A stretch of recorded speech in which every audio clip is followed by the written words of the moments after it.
কেন করবে? স্কুল এসেছো কি জন্য? তো মায়ে বলেছিল তো পড়াও স্কুলে। ভালো লাগে নাই বললে তো হবে না। কোথায় পড়বে?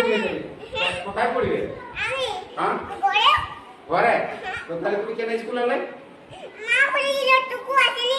হ্যাঁ, তাহলে চলে যাও।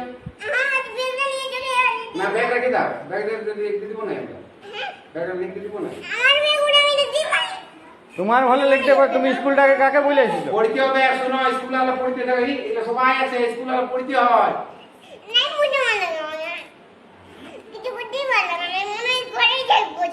বাপরে, ঘরে থাকলে হবে? তো ঘরে স্কুল ছুটি হবে তখন ঘরে থাকবে। স্কুল যখন ছুটি হবে, স্কুল যখন ছুটি হবে তখন ঘর যাবে। না স্কুল